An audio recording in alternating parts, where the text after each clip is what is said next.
La ilaha illallah, la ilaha illallah, la ilaha illallah, Muhammadur Rasulullah. La ilaha illallah, la ilaha illallah, la ilaha illallah, Muhammadur Rasulullah. Mana Ustaz Dini ni sama-sama masuk.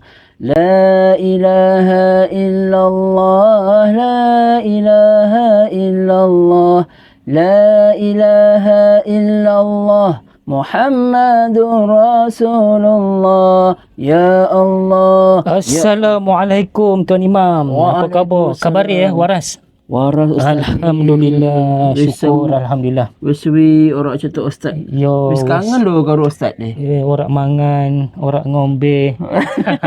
Contoh. Okey. Ya, mantap. Jadi, alhamdulillah. Apa khabar? Sihat ya? Alhamdulillah. Saya macam ni Ustaz. Sihat-sihat orang muda. Ya. Macam siri dak kas kita yang kosong tu.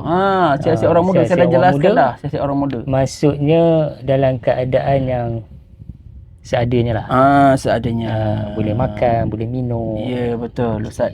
Ustaz pun macam ni Ustaz sihat ya? Sihat. Saya risau Ustaz penat je ni ke hulu ke hilir memenuhi jemputan sana sini. Tapi alhamdulillah sekarang ni masih lagi boleh. Mampu kata mampu berusaha sehabis baik demi umat dan masyarakat. Masya-Allah, tabarakallah. Saya kena belajar dengan Ustaz tu. Insya-Allah Tuan Imam. Nak menyusun jadual tu macam mana tu. Jadi alhamdulillah kita berjumpa lagi episod yang seterusnya, episod yang ke-13. Jadi alhamdulillah tanpa henti kita non-stop tu. Maksudnya pada episod 0 sampai 13 usaha daripada Tuan Imam kita, dia akan pastikan tak ada waktu yang stop. Terisi dengan baik. Dan alhamdulillah saya berkesempatan untuk episod yang ke-13 ni dia berikan ruang bertemu kembali. Jadi tiga sesi lah saya rehat sekejap Tuan Imam. Lepas rindu lah. Lepas rindu dah ni. Lama juga tau. Lama. Sebanyak satu episod satu minggu. Hampir. So 3 minggu lah. Dekat tambah satu lagi genap sebulan tadi. Tak boleh Ustaz. Jangan makan saya. Itu. Jadi alhamdulillah kita dah bersama untuk episod 13 ni. Satu episod yang kita rasakan dah tiba masanya untuk kita menampilkan seorang tokoh keunggulan, kewibawaan dia memegang tampuk pemerintahan sebagai seorang imam yang legend bagi saya. Walaupun muda tapi mempunyai idea-idea yang cukup besar. Yang ini yang kita akan kupaskan satu-satu. Nanti saya kena buat disclaimer Ustaz. Belum tokoh, belum unggul, semua tu belum Ustaz. Sabar. Tak apa, yang menilai nanti adalah sahabat-sahabat penonton nanti. Jadi insya-Allah yang seperti mana yang kita cadangkan, insya-Allah pada episod yang akan datang kita harapkan mereka berkongsi tajuk-tajuk betul kepada sahabat-sahabat Dakar semua. Kalau sahabat semua ada saya melihat suasana di luar sekejap. Teruskan. Silakan. Saya mencadangkan, saya membuka peluang kepada sahabat-sahabat semua. Kalaulah sahabat-sahabat semua ada cadangan-cadangan tajuk yang ingin kami bincangkan, kongsikan, sahabat-sahabat semua bolehlah kongsikan di ruang komen dan kita boleh sama-sama fikirkan Ustaz Duni. Kita cuba mencari jawapan lah. Sebab kita ni bukan pandai Ustaz. Sangat penting lah. Sebabnya kita nakkan idea-idea yang segar, fresh. Ya, betul. Dan yang kata boleh diterima untuk semua penonton tadi. Jadi kita tak naklah shock sendiri dan juga cerita benda yang kadang-kadang mungkin ala korang sendiri pun dah rasa macam dah biasa kan. Jadi dah biasa kita dengar. pun nak juga kan tajuk daripada sahabat semua kita akan bawakan. Jadi sebenarnya kita kena membantu di antara satu sama lain. Kita bantu kongsikan tajuk yang kita rasa penting dan sahabat semua juga perlu kongsikan maklum balas di atas perkongsian kami berdua selama ini. Mudah-mudahan kami dapat memperbaiki sama ada kualiti konten dan juga kualiti dari segi teknikal. Dan kami mengharapkan komen-komen tak apalah, positif kita orang terima, yang negatif kami akan ambil sebagai satu untuk membinakan diri kami untuk ke arah yang lebih baik lagi. Saya dah pasang apa tu namanya, perisai. Perisai untuk menguatkan diri. Menguatkan diri. Tak apa, itu biasalah tu. Ya, betul. Sebabnya dia kata apa? Kalau nak jadi content creator, mental kena kuat. Kena kuat, betul. Tapi sebenarnya dia bukan content creator, sebenarnya jadi pendakwah. Ya, betul, itu khusus. Jadi pendakwah pun kena kuat juga. Nak memuaskan hati semua orang bukan mudah. Ya, betul. Bukan mudah saja, bukan senang. dan kita cuba sedia upaya. Itulah tanggungjawab yang kami pikul sebagai yang kata amanat untuk menyebarkan lagi kan dunia dakwah, risalah-risalah agama ni. Bukan kosong lah, bukan saya saja. Jadi alhamdulillah, apa yang kita nak bincangkan pada hari ni, iaitu sebelum masuk perbincangan, kat mana lokasi kita ni? Lokasi kita sekarang berada di kampung halaman Ustaz Dini di Parit Sebelah Timur. Betul, Parit Sebelah Timur, Sungai Besar, Selangor. Jadi sebelum ni kita banyak di belah-belah Sabak Benam dan ada sempat 2-3 kali di Hutan Menitang pun pernah kan, di sempadan Perak. Jadi hari ni kita bawa view yang lain sikit, iaitu view Sawah Padi lah. Daerah Sabak Benam ni sangat istimewa sebab kita ada sawit, kita ada laut, kita ada juga kawasan sawah, Kim. Sawah dah ni, besok ni. Kampung pun dah. Laut belum? Masjid tu biasalah. Masjid biasa, masjid laut perpustakaan belum lagi. Tapi idea dulu kita kata perpustakaan ataupun masjid, tapi memandangkan bila kita buat secara praktikalnya ada macam-macam cabaran yang kita hadapi. Jadi terpaksa ubah dari masa ke semasa tu lah. Betul. Dan masjid pun tetap kami buat juga. Kami tak lupakan. InsyaAllah nanti di episod-episod yang akan datang kita akan tengok jugalah di sekitar Sabak Benam. Jadi insyaAllah hari ni kita nak buat satu tajuk yang cukup kata sangat-sangat penting, dan isu ni banyak sangat berlaku di kalangan masyarakat kita. Mungkin ada berlaku salah faham, mungkin ada berlaku kata daripada sudut pandangan orang veteran dan juga orang muda, satu tugas yang tanggungjawabnya digalas sendiri oleh salah seorang orang kata pelopor dakkas kita, iaitu Al-Fadil Ustaz Tuan Hakim Darno. Panjang lah Ustaz. Satu tanggungjawab besar ni, yang mana dia ni berkhidmat sebagai seorang imam. Jadi bila sebut imam ni, mungkin persepsi kita, alah imam je, mungkin jadi imam solat. Tapi tak, sebenarnya besar tanggungjawab tu, dan macam mana dia boleh melompat ataupun terima jawatan tersebut. Dia terjebak.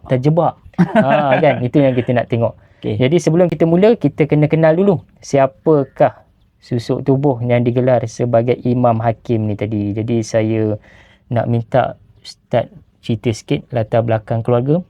Sebelum ni dakkas kosong tu cuma sikit sangat. Kan orang tak tahu tak tahu anak siapa, adik-beradik berapa orang. Silakan. Okey, terima kasih Ustaz. Episod kali ni dia lain macam sikit sebab selalunya saya duduk tempat Ustaz. Bertanya soalan. Saya pula tanya dia. Rupanya berdebar Ustaz dia rupanya. Okey, baru tahu. Kena bersedia mental. Okey, baik. Terima kasih Ustaz. Okey. Jadi nama saya Muhammad Nur Hakim bin Darno. Berasal daripada kampung Terbuk Mufrad, Sungai Tawa, Sabak Benam, Selangor. Ada 6 orang adik-beradik, seorang isteri, 4 orang anak. Alhamdulillah. Dan sekarang menetap di kampung Terbuk Mufrad. Okey, jadi alhamdulillah itu adik-beradik tu tadi, anak bongsu, maksudnya abang, kakak semua dah selesai Ustaz ya? Semua dah selesai berkahwin, berumah tangga. Duduk di Sabak ke apa tu? Merata-rata. Kiranya yang lain. Yang duduk di Sabak tu Ustaz sendiri, saya, kakak, 2 orang je lah. Yang lain semua kat luar. Adalah juga yang dekat jugalah ya. Tiga. Ada 3 yang duduk daerah Sabak Benam.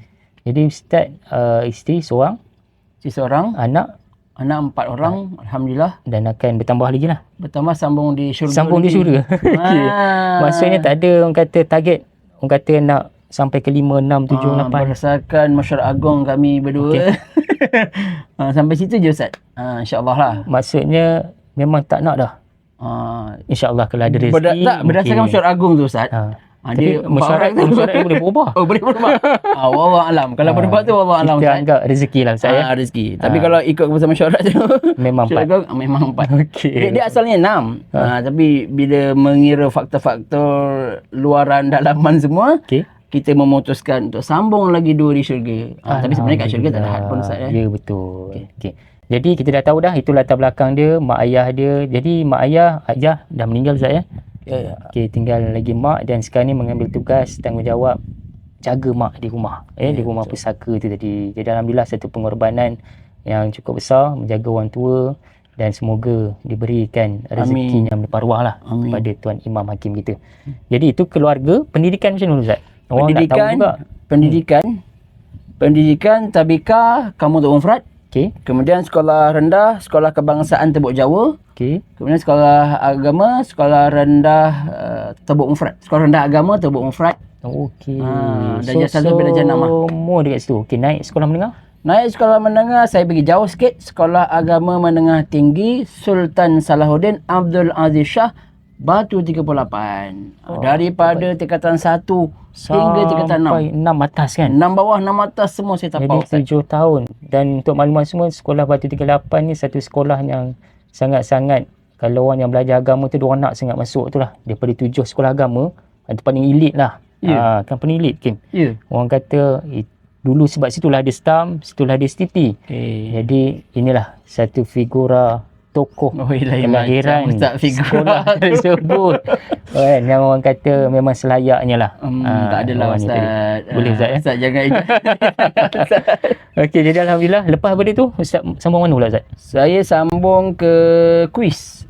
College Universiti Islam Antarabangsa Selangor. Dalam jurusan Syariah dengan Undang-Undang.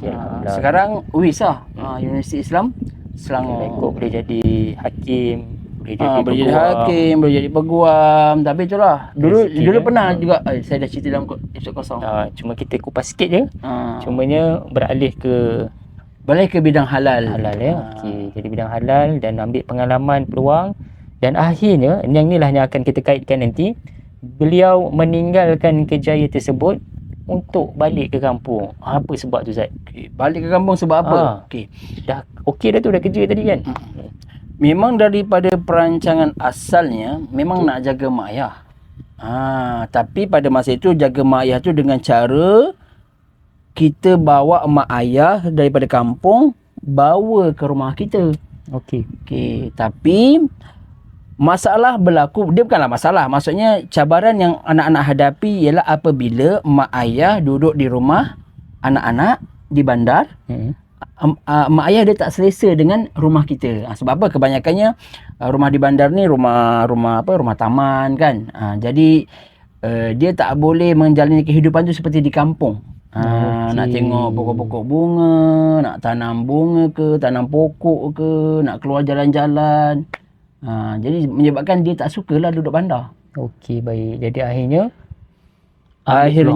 ambil peluang dan itu mungkinlah apa yang telah Allah tetapkan. Jadi perancangannya saya nak bawa mak ayah ke bandar tapi tak berjaya. Kemudian ditakdirkan ayah saya jatuh sakit. Ayah saya sesak nafas. Kemudian saya serta-merta balik ke kampung jaga mak ayah, jaga ayah lah maksudnya. Ayah masa jatuh sakit terus sesak nafas dan disahkan oleh doktor buah pinggang rosak. So masa tu memang dalam proses tu memang dah tahulah ayah proses dah tahap yang keempat, dan bila tahap kelima tu dia memang kena buat dialisis. Jadi ambil peluang memang sepenuh masanya menjaga ayah dalam keadaan tak sihat tu lah. Uruskan dia, hantar pergi ke hospital, klinik dan sebagainya. Sampailah akhirnya menghembuskan nafas yang terakhir Ustaz ya. Zaman PKP. Alhamdulillah. Jadi waktu tu memang punca pendapatan kira adalah buat kerja pendapatan sampingan. Daripada kebun tak ada Ustaz. Tak ada ya. Walaupun saya dulu masa remaja pernahlah juga berkebun. Memang kita itu salah satu sumber pendapatan kita juga. Dulu macam petik buah sawit, nyelop tak?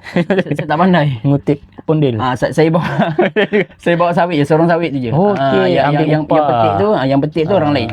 Sebab saya dia kena skill benda tu. Saya dah try dah. Tak boleh. Berat lepas tu 10 kali cucuk lah baru nak tumbang. Okey. Jadi tak pro lah. Jadi penat lah. Satu pokok dah banyak kali hayun. Kita nak buat berapa pokok? Ya, betul. Jadi saya kata tak apalah. Tukang sorong je lah. Jadi waktu sepanjang menjaga ayah tu, kira pendapatannya bolehlah survive lagi lah hidup. Boleh hidup lah. Maksudnya saya pun memang plan bekerja sendiri. Dah ada simpanan kot untuk simpanan pun tak adalah banyak sangat. Tapi memang kita dah plan untuk bekerja sendiri. Bila dengan bekerja sendiri tu maksudnya dia ada flexibility. Maksudnya dia tak hanya kita dekat bandar sahaja, dekat kampung pun kita boleh. boleh buat. Jadi dah biasa dah. Dah biasa. Alhamdulillah, nampak itulah sikit sebanyak kita tengok latar belakang dia, pendidikan dia dan juga kehidupan awal semenjak masuk ke kampung. Bukan senang nak buat pilihan tu. Sebab tu boleh kita katakan Tuan Imam Hakim kita ni antara orang yang Allah pilih nak duduk di kampung, jaga mak, jaga ayah. Semoga Allah tinggikan darjat dan martabat dia. Amin. InsyaAllah. Baik. Jadi tapi Ustaz, dia apa tu? bantuan adik-beradik jugalah. Betul. Bila balik ke kampung tadi, kita kena berbincang dengan adik-beradik supaya yalah kita minta bantuan sikitlah. Maksudnya kita dah sediakan masa untuk menjaga mak ayah. Dan adik-beradik lain pun dia tak mampu buat begitu. Kita tak apalah. Maksudnya adik-beradik pun dia boleh bantu ikut kemampuan dia lah. Betul. Jadi dia adik-beradik banyak membantu saya lah. Untuk saya menjalani kehidupan di kampung lah, menjaga mak ayah. Jadi Alhamdulillah daripada situ inilah pemula kehidupan Tuan Imam Hakim kita. Bila dah start duduk kampung, dah tentu dia akan bersama dengan karyah tadi, dengan penduduk masyarakat, dan di sinilah bermulanya yang kita nak kupas tu tadi tuan-tuan, semua sahabat-sahabat, iaitu kerjaya beliau sebagai seorang imam. Jadi bila Ustaz nampak imam ni, apa persepsi pertama lah pandangan? Masa ni tak pegang lagi ni. Bila nampak imam, apa bayangan pertama? Tuan. Imam ni adalah satu jawatan yang saya memang nak elak sebenarnya. Maksudnya kalau boleh tak mau. Tak mau. Sebab apa? Sebab saya rasa diri saya tak layak lah. Sebab yang dikatakan imam tu, dia mestilah suaranya sedap. Bacaan Al-Quran tajudnya bagus. Lepas tu akhlaknya pun bagus. Boleh dijadikan contoh masyarakat. Tapi kita tak adalah ciri-ciri tu, Ustaz. Cuma sedikit ke arah tu adalah. Boleh lah. Tak, maksudnya macam level kita ni jadi imam isteri boleh lah. Jadi level imam isteri tu insya-Allah boleh lah. Tapi Alhamdulillah lah, maksudnya satu ruang yang Allah buka kepada Ustaz Hakim untuk diberikan mandat. Tapi sebelum dapat beri mandat tu, boleh cerita sikit tak? Kan macam mana pencetus jadi tu? Jadi imam tu bermulanya. Ikut kan tak ada pegang apa-apa lagi. Ya, betul. Biro pun tak masuk. Macam mana orang boleh tahu Hakim ni boleh layak jadi imam? Maksudnya pada asalnya orang kampung memang tahu saya ni belajar agama lah. Memang latar belakang agama. Baik. Jadi bila balik kampung tu memang orang kampung pun dia tahu saya sibuk jaga ayah. Cumanya jadi memang orang alim. Rajin jugalah turun dekat masjid lah. Jadi orang dah nampak dah masa tu. Jadi setiap Jumaat pun saya bawa ayah ke masjid lah. Jadi masyarakat setempat dah kenal, ni dia ni dulu ada pendidikan agama, jaga ayah dia datang masjid pun kerap. Sebab orang yang jarang-jarang datang pun orang tak rasa macam dia ni bukan jenis orang masjid. Tapi boleh kata orang yang kaki masjid juga lah. Itulah hasil didikan mak ayah lah. Amin. Mudah-mudahan. Alhamdulillah. Jadi bermula situ. Bermula daripada situ. Okey. Jadi lepas pada tu, bagaimana tercetusnya offer tawaran tu? Boleh Ustaz tawaran jadi imam? Jadi imam. Tawaran jadi imam tu ya? Jadi imam. Okey. Pada asalnya saya bukan ditawarkan jadi imam. Okey. Saya ditawarkan jadi pegang biro pemuda. Okey. Tapi sebelum tu, saya telah dilantik menjadi pembantu imam. Sebelum mesyuarat agung 2019 tak silap saya lah. 2019 ke 2020. Sebelum tu saya memang dilantik jadi imam untuk menjadi imam waktu asar. Okey, asar saja. Asar saja. Jadi bila waktu asar ni, kan saya cakap tadi saya tak nak jadi imam. Tapi bila kita jadi orang kampung pun macam dia perlukan seorang imam yang membantu tugas imam lah. Sebabnya imam yang ada tu dia macam sibuk ke, banyak kekangan dan sebagainya, jadi perlukan bantuan imam. Jadi pada masa itu saya fikir-fikir balik, yalah nak tolak tak patutlah kan. Betul. Jadi saya hanya memenuhi sebab saya ni adalah pilihan yang terakhir. Bukannya orang pertama lah. Maksudnya masa dia datang, dia offer, terus setujulah. Ke nanti sekejap bagi saya masa seminggu saya bincang dengan mak. Saya rasa 3 hari. Saya minta masa 3 hari. Masa tu memang tak tenang tidur lah. Tak tenang tidur. Itu tidur. imam asar je kan Ustaz kan? Asar saja. Sebabnya masa tu yalah kita tak tahulah, sebab macam saya cakap tadi, saya memang tak nak jadi imam. Jadi bila ditawarkan macam tu, dia macam rezeki yang tak disangka-sangka Ustaz. Sebab mungkin kita tak nak, tapi pada masa macam saya kata hari tu, bila balik kampung kita memang ada kekurangan dari segi pendapatan tu. Okey. Jadi adakah ini peluang untuk saya dapat duit? Adalah juga. Adakah maksud tu adakah? Adakah? Adakah ini peluang saya untuk dapat duit? Pertama. Okey. Yang kedua, adakah saya mampu menggalas jawatan sebagai imam tu? Jadi boleh mula daripada tugas yang kecil ni dulu. Jadi dan akhirnya bila bincangan isteri, bincang dengan mak, dia orang kata pergilah. Cuba. Jadi saya pun setuju. Jadi selang 2-3 bulan barulah dia adakan mesyuarat jawatan kuasa pelantikan. Mesyuarat jawatan kuasa. Okey, masa tu saya pun dah maksudnya masa dilantik saya jadi pembantu imam tu, pada masa akan datang pun dia kata teruskanlah. Okey. Dan saya pada masa tu di sembang-sembang tepi tadi maksudnya. Okey. Dikatakan pada saya bahawa saya akan dilantik menjadi biro pemuda lah, supaya memimpinlah anak-anak muda kat kampung tu, remajanya, supaya buat aktiviti. Dan saya pun sukalah dengan perkara-perkara tu.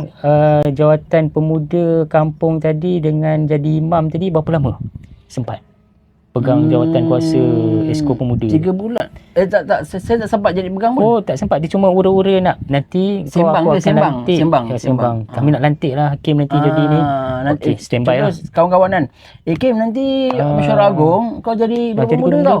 Jadi kita pun dah mula terbayang lah. Boleh lah kot. Aku rasa boleh lah setakat muda ni okey lagi. Setakat budak-budak ni boleh je. Kita nak pimpin. Bukan apa pun. Kita nak pimpin. Main futsal, main badminton, Camolail kan. Sampailah hari kejadian.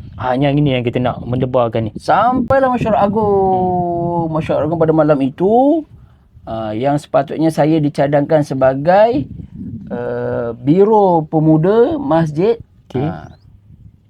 Kemudian ditawarkan dah lantik lah sebagai biro masjid dulu.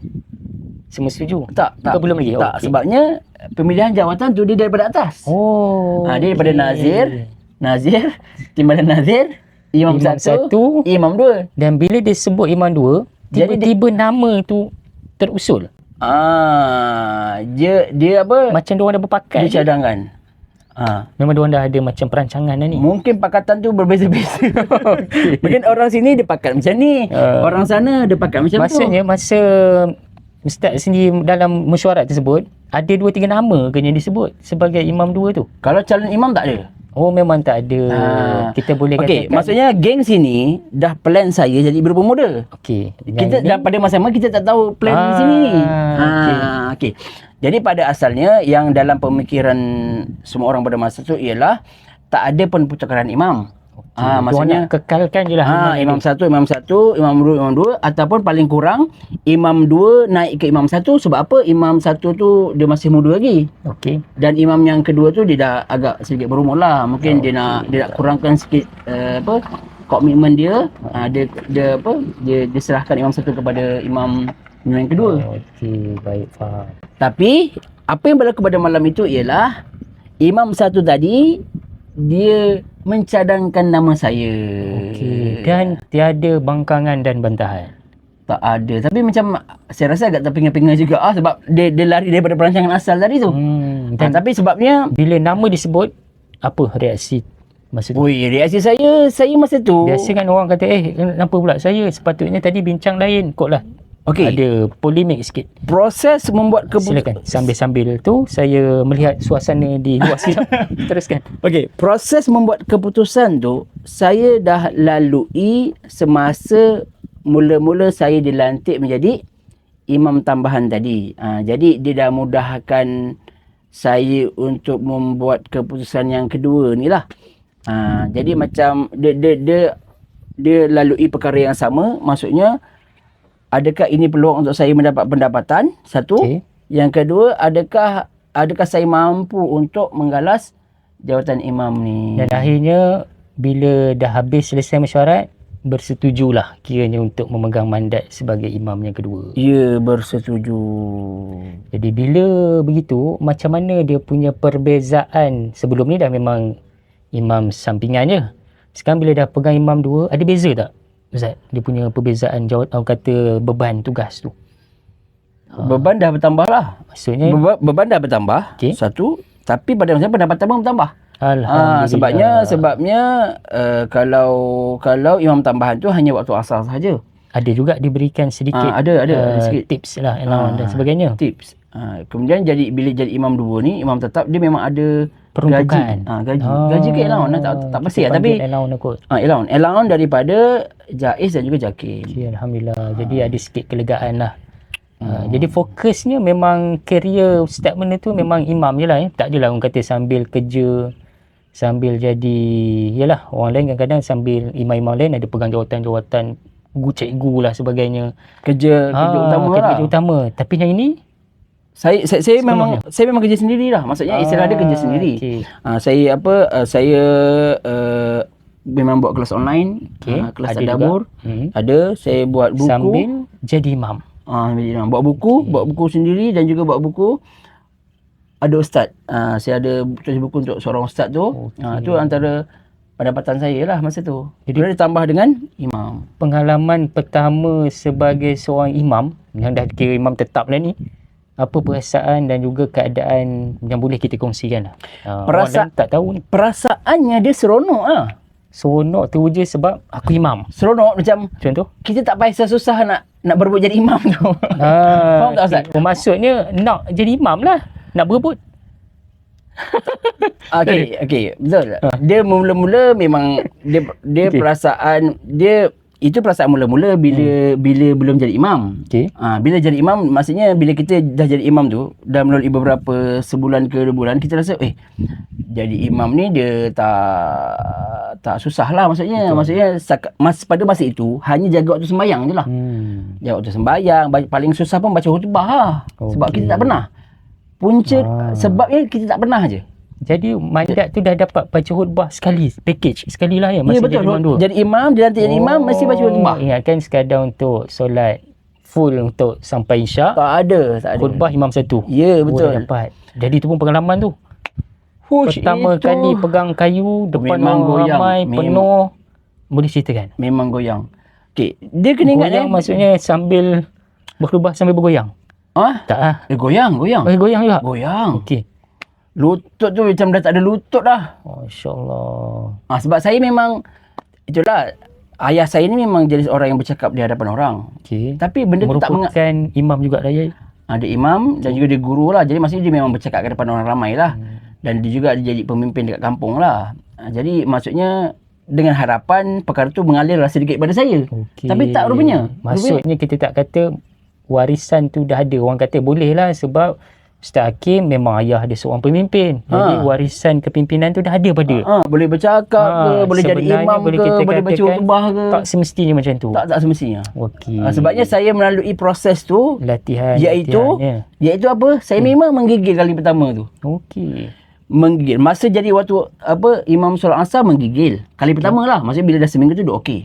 Kemudian bila jadi imam tetap, sembahyang subuh yang perlu kita cakap kuat, lafaz kuat kan. Isyak tu pun, isyak maghrib tetap menggigil.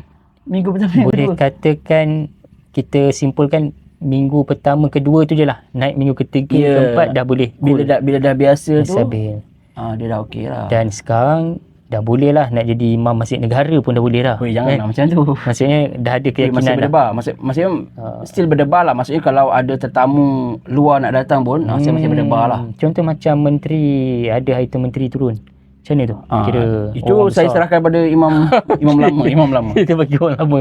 Sebabnya Sebab orang menganggap kita dia menganggap kita ni sempurna tau. Okey, itu yang kita nak tu. Sebab tu berkait dengan persepsi masyarakat ni. Bila tengok imam dia, inilah yang kita nak tengok ni. Okey, sebenarnya saya tak persiapkan diri saya untuk jadi imam. Okey, tapi saya bersedia untuk belajar menjadi imam. Okey. Jadi masa dilantik tu orang anggap saya ialah baru belajar lah. Baru belajar.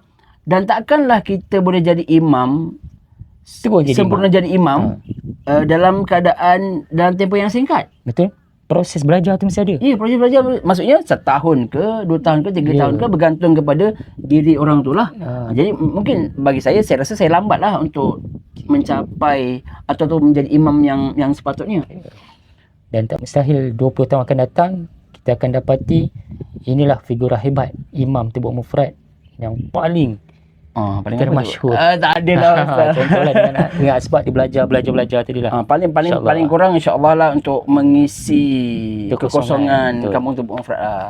Bagus, alhamdulillah banyak kita dapat ya. Itulah orang kata mungkin orang luar mungkin tak nampak bayang-bayang sebelum ni. Sekarang ni bila kita melihat apa yang diceritakan oleh Imam Hakim kita, baru kita tahu macam mana tugas seorang imam tu tadi. Jadi kita nak tengok juga Ustaz ya, tentang peranan imam ni. Kadang-kadang orang ingat imam ni hanya duduk kat masjid. Kalau Ustaz boleh kupas, sebenarnya skopnya lagi luas ke peranan sepanjang pegang jawatan imam ni? Okey. Ada tak part-part luar dalam masyarakat ni? Saya memegang jawatan tu dalam keadaan yang saya memang faham tugas imam tu apa. Okey. Maksudnya dia bukan hanya sekadar menjadi imam untuk solat 5 waktu sahaja. Dah study dulu lah masa awal tu. Lepas dapat jawatan. Dia atas kesedaran diri lah. Oh, baru datang. Maksudnya kita bukan mimpi Kalau mimpi datang melalui mimpi bukan. Mimpi jumpa ustaz. Okay. Kesedaran apa tu? Jadi maksudnya tugas imam bukan hanya sekadar jadi imam solat 5 waktu, baca doa, balik kan. Baca khutbah je. Okay. Tapi maksudnya memang kita ada mindset memimpin masyarakat. Memang masa tu ada. Dan bila kita masih dapat tauliah tu, tauliah daripada sultan, tauliah dari sultan. Jabatan Agama Islam. Daripada ke sana lah ambil tauliah tu. Diberikan pertauliahan. Sepatutnya. Tapi masa saya pergi umrah. Masa penyampaian tauliah tu, saya pergi umrah, jadi saya tak dapat lah jumpa sultan. Kalau tak, kenangan tu. Dia tak apalah. Sayang. Lepas ni kita doa supaya akan datang dipilih lagi. Sebab akan naik imam satu lepas ni. InsyaAllah kita doakan. Okey, jadi dia punya tu. Jadi masyarakat tadi. Dalam tauliah tu dah diberitahu 10 tugas imam. Ini kita nak tahu. Okey. Yang ni orang tak tahu ni. Orang tak tahu. Orang ingat sekadar jadi imam, baca khutbah, balik selesai. Dia yang masalah dia ialah apabila kita nak melaksanakan tugas-tugas yang lain tu, tugas-tugas yang selain daripada imam solat. Betul, orang itu yang masalah dia. Nak jadikan tempat rujukan. Ya, betul. Boleh kongsikan sikit imam apa antara dia punya kan tanggungjawab imam yang sebenarnya hakiki lah sepatutnya dalam betul. Masyarakat. Kejap ya Ustaz. Silakan. Dan sambil tu tuan-tuan, sahabat-sahabat Dakas, inilah kita sekarang ni dalam cuaca yang macam inilah cuaca bendang. Dalam kitaran usia pula, dalam kitaran jam ni baru pukul 11. Macam inilah orang kata orang zaman dulu macam mana perit kehidupan mereka, tanam dalam keadaan panas, dalam keadaan sawah yang berada sekarang ni. Itulah untuk mendapatkan beras yang nak diberi makan kepada masyarakat. Yang tuan-tuan beli itulah. Inilah hasilnya dari sini. Tak ada lah Ustaz. Tak ada ya? Jadi rumuskan je pun tak apa. Kita buat rumusan je lah. Tapi antaranya dia ada beritahu lah. Maksudnya solat fardu 5 waktu. Mengimamkan. Maksudnya tak boleh. Yalah, tak boleh lah sampai satu masa imam tidur. Imam tidur. Kalau tertidur tak apa. Itu dimaafkan. Tertidur. Jangan sengaja tidur pula. Dah masuk waktu sengaja tidur tak boleh. Ada pernah pengalaman gitu? Tak ada. Sengaja tu tak ada lah. Maksudnya macam ni dah pukul 6.30. Aku sepatutnya solat subuh. Pernah. Terlajak tu pernah. Tapi akan ada yang backup. Terlajak tu pernah lah. Ke semua paket tak datang? Tak ada. Akan ada yang ganti lah ya. Akan ada. Tapi masa mula-mula tu kekok juga lah. Kekok jugalah. Masa sebab kita kena punctual. Kita kena datang on time lah. Okey. Yang ni yang masyarakat tak tahu juga. Iaitu apa? Iaitu ialah contoh kehadiran imam. Tadi kita ni pun susah saya nak cakap Boleh kongsikan. Maksudnya masyarakat kena faham keadaan imam tau. Dia ni muda ke, kerja apa ke, dia kena tahu semua perkara itu supaya sebarang kekurangan imam tu dia dapat terima. Saya bagi contoh maksudnya kalaulah kata imam tak hadir, kenapa imam tak hadir ni? Dia kena faham lah kenapa imam tak hadir. Dan imam tak hadir tu maksud ustaz tiba-tiba lah. Secara tiba-tiba. So maksudnya bukanlah kena kata imam tu tak menjalankan tugas dia. Imam menjalankan tugas dia, tapi kadang-kadang dia terpaksa tinggalkan tugas dia disebabkan terpaksa menyempurnakan tugas dia yang lain. Faham tak? So maksudnya kalau yang tiba-tiba punya kes lah ni. Ni tiba-tiba punya kes. Saya bagi contoh.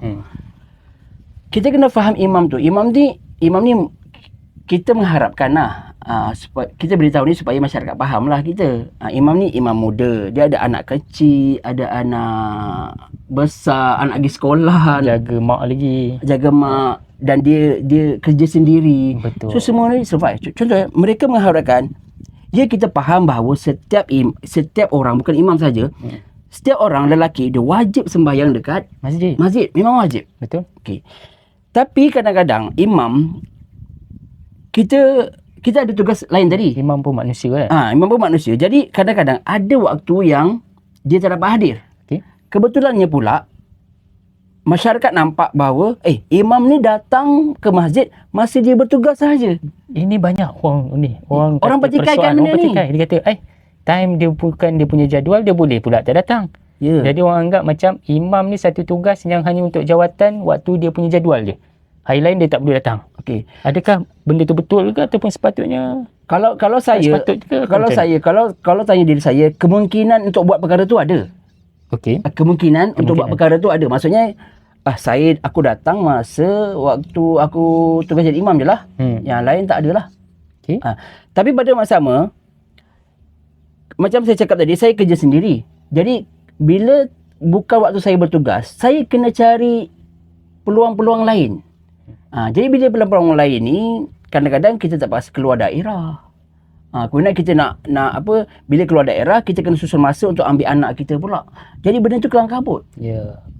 Dan boleh kita katakan itulah pentingnya penjadualan imam tu. Ya, memberikan sikit ruang kelegaan pada imam yang kedua, ketiga untuk diorang uruskan urusan orang kata kebajikan dalam kehidupan dia pula. Okay. Dan bukanlah maksud dia meninggalkan masjid. Ya, kan? Betul. Dan ada orang pertikai, dia kata, itu kerja kau lah. Maksudnya macam saya buat tadi, maksudnya saya cakap orang ni, itu masalah kau. Tak boleh cakap macam tu. Sebab tu kita cakap tadi, maksudnya masyarakat kena faham imam tu tadi, imam buat apa. Kan tak boleh kata itu imam tu kau punya hal. Yang penting kau kena datang setiap waktu tu yang diharapkan tu. Walaupun dia tak jadi imam pada waktu itu, kena juga datang. Dia kena masyarakat kena bezakan antara imam yang duduk kampung, yang pencen ke, dia memang masa dia ada masa yang sangat banyak. Masanya untuk masjid boleh, tak ada masalah. Dan dia pun dah puas mencari zaman dia untuk bekerja, mencari duit tu, pendapatan tu dia dah puas. Dah ada. Dia dah ada. Berbeza dengan imam-imam muda ni. Ya, imam muda perlu survive untuk menampung keluarga dia. Dan kena ingat, imam tadi tu dia balik ke kampung dalam keadaan dia pun tak bersedia dari segi pendapatan dia untuk keluarga dia. Dan dia bukan hanya untuk mencari pada hari ini sahaja. Untuk pada masa akan datang. Dan imam tadi pun dia perlu nak ada beli rumah, nak beli pendidikan untuk anak dia, baju dia. Ada pekerjaan yang dia perlu, pekerjaan hakiki yang seterusnya yang dia perlu lalui dalam kehidupan dia. So maksudnya apa yang saya harapkan adalah masyarakat kena faham bahawa bertimbang rasa dengan imam tu. Jangan hanya imam kena tugas dia, buat tugas dia. Macam tu. Memang jelas tuan-tuan, itu yang kita nak, isi hati seorang imam muda, dan masyarakat kena tahu. Yang ini memang kena sangat dan saya bukanlah bercakap berkenaan dengan tempat saya ke atau mana-mana tempat. Ini secara umum. Sama. Bila kita sembang dengan kawan-kawan pun dia menghadapi masalah yang sama. Jadi maksudnya, dan imam pula dia tak adalah nak ambil kesempatan. Bila dia dah faham tadi, tak apalah, aku tak datang lah masjid. Jadi kita kena jaga jugalah persepsi. Takut jangan pula masa tu elok je saya tengok imam minum kedai kopi. Contohlah waktu maghrib isyak kan. Tapi waktu itu tak sepatutnya lah. Yang ini di luar jangkauan tu tadi, seperti mana yang imam kita beritahu. Jadi kita masuk pula. Kita perlu masuk cabaran lagi ni tuan-tuan. Kita nak habiskan dalam peringkat yang kerjaya imam ni. Nasihat awal dulu kepada imam-imam muda ni yang baru nak jadi imam. Nasihat awal yalah, yang sebaya, yang veteran ni kita sedialah tahu dia punya. Yang kalau untuk soalan nasihat kepada imam veteran dia itu nanti, itu cabaran. Itu kat bawah nanti. Ada cabaran-cabaran berhadapan dengan diorang. Maksudnya yang sama baya dengan tuan imam sendiri, yang diorang pun aku tengok imam hakim tu jadi imam, okey je, aku pun nak jadi macam dia lah. Jadi apa agaknya nasihat awal yang berdasarkan pengalaman yang dah lalui, mungkin nasihat daripada sudut persiapan awal ke, diorang punya kekuatan mental fizikal ke yang boleh disarankan. Sementara itu saya bersiar sekejap. Okey. Silakan.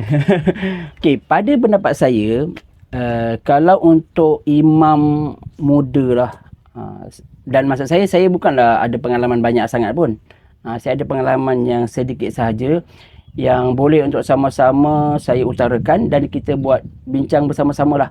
Maksudnya kalau kita jadi imam, kalaulah kita ada pilihan, kita memang tak boleh jadi imam lah. Okay. Boleh tak Ustaz? Maksudnya tak ada pilihan. Ya, maksudnya kalau kita ada pilihan, boleh jadi imam tak boleh jadi imam, kita pilih tak jadi imam. Okey, maksudnya kalau kita sedar, maksudnya ada 2-3 pilihan dan ada 2-3 pilihan tu memang kita tengok dia pun layak dan okey lah dengan berbanding dengan kita, mungkin kita ada sikit komitmen yang boleh menjejaskan kita terganggu sikit. Elok kita syorkan orang yang kedua dan ketiga yang ada pilihan itu tadi. dari segi konteks imam lah. Sebabnya bila kita masuk ke dunia imam ni, Masya Allah, tabarakallah. Sebelum ni mungkin kita nampak halau kan susah pun, datang 5 minit dah imam balik dah. Saya bukan nak kata saya ni macam Nabi, tapi maksudnya kita dapat rasa melalui apa yang Nabi rasa tu. Contohnya sebelum Nabi Muhammad tu dilantik menjadi Nabi dan Rasul, masyarakat Arab suka pada Nabi.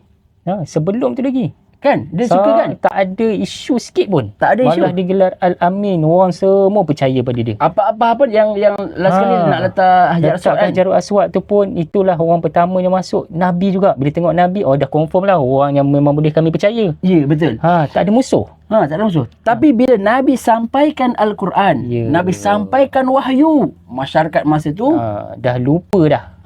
Baiknya seorang pemuda ni dah hilang dah kebaikan tadi. Jadi kebanyakan para imam pun masa tu macam saya cakap tadi, kita macam seronok mula-mula, ialah dia dapat tambah pendapatan, kita jadi imam. Tapi bila kita masuk ke dunia imam, masuk mesyuarat, masuk pelaksanaan dan sebagainya, dah mula ada macam berbeza pendapat. Maksudnya tadi yang macam Nabi tu saya kata apa? Maksudnya orang mula tak suka kita. Dah ada macam timbul tim A, tim B, persepsi A, persepsi B. Betul. Jadi masa tu saya kata, kenapa pula engkau tak suka aku? Dulu siapa yang lantik aku? Ya, lantik aku ni siapa? Macam mana kau boleh lantik aku? Dan sekarang kau tak suka aku pula? Sebab bukannya aku yang melantik diri aku sendiri yang jadi imam. Bukan aku yang saya nak jadi imam. Bukan. Yang ni dia orang kena faham. Yang kedua yang saya lupa nak bagi tahu tadi ialah ini persediaan siapa nak jadi imam lah ya. Masyarakat tadi, untuk masyarakat tadi, dia jangan hanya nampak dia ni boleh jadi imam lah. Boleh. Dia boleh baca Quran. Sebenarnya boleh ni. Sebab tu saya nampak tadi, masyarakat kita hanya melihat imam tu hanya sebagai menjadi imam solat fardu saja dengan baca tahlil dan sebagainya. Dia tak lebih daripada itu. Jadi sebenarnya dalam satu perkara pula, dalam bab solat tadi pun sebenarnya imam muda ni dia mesti dah belajar daripada guru-guru dia. Kan? So maksudnya dia ada pendekatan dia yang tak lari daripada ahli sunnah wal jamaah lah Ustaz. So maksudnya kalau yang lari tu kita memang tolak lah kan. So maksudnya selagi dalam masih berpegang ahli sunnah wal jamaah, maksudnya kita boleh terima cara imam tu. Dan imam yang lama janganlah usik cari imam yang baru punya pembawakan ni. Bukan tadi ni. Kena orang kata terima dan juga berlapang dada lah. Ya, betul. Sebabnya pada masa imam lama bertugas, imam kita respect. Kita respect kita bagi ruang peluang. Ya, betul. Maksudnya kita memberi ruang sepenuhnya kepada imam. Silakan. Untuk memberikan. Tapi dia ada pro and kontra lah. Sebabnya maksudnya imam juga kena meraihkan amalan-amalan yang telah dilakukan oleh masyarakat tersebut. Cuma soalnya ialah cuma ada antara perkara yang kita boleh perbaiki ialah imam veteran bila dia nak serahkan tugas kepada imam baru tu, dia kena beritahu, dia kena bimbing, dia kena ajar dahulu. Selok belok apa yang boleh, apa yang tak boleh. Supaya imam tadi tu bersedia. Ini bila imam buat cara dia, hentam pula ya. Beza sikit, tapi dia tak maklum awal tadi. Ya, betul. Itu antara masalah yang jadi mungkin kepada imam muda yang baru kepada imam masuk ni, muda, dia kena bersedia ni. Kena sedia. Ataupun maksudnya yang cara lebih baik dia kata, okey imam dah lantik saya, okey. Boleh tak imam kongsikan apa yang boleh saya buat dan apa yang tak boleh saya buat, supaya tak adalah timbul perkara-perkara selepas pada tu nanti. Ya, betul. Alhamdulillah terbaik. Ini pencerahan yang paling tip top lah. Belum pernah lagi orang kupas. Inilah sesuatu yang kita bawakan satu-satunya. Ke saya yang banyak songeh. Maksud saya imam yang banyak songeh aku ni. Songeh kat kebaikan tadi. Baru kita buka minda. Tak ada yang ikut je. Kita nakkan mudah-mudahan kata idea dia baru. Baik, alhamdulillah kita masuk kepada cabaran dan dugaan. Ini yang paling kata kita critical punya part lah, yang selalu dihadapi oleh imam-imam yang baru dilantik, dah pegang. Diorang ni akan menghadapi macam-macam cabaran sebenarnya tuan-tuan. Kita nampak macam cool je, tapi jauh di lubuk hati mereka, khususnya Tuan Hakim ni, tersimpan satu keperitan, keberatan, tanggungjawab tu tadi kan, cabaran tu tadi. Jadi cabaran yang dihadapi sepanjang memikul tanggungjawab imam ni. Okey, cabaran dugaan, rintangan, semua itulah. Okey, yang paling jelas cabarannya ialah apabila saya nak melaksanakan tugas imam yang selain daripada menjadi imam waktu solat, membaca khutbah dan juga membaca doa dan tahlil. Apa tu? Contohnya contohnya menegur masyarakat. Boleh kongsi kan? Jadi tugas imam adalah menegur masyarakat yang buat kesalahan. Bukan kesalahan dalam solat saja, tapi part luar pun. Ya, sekali. Betul.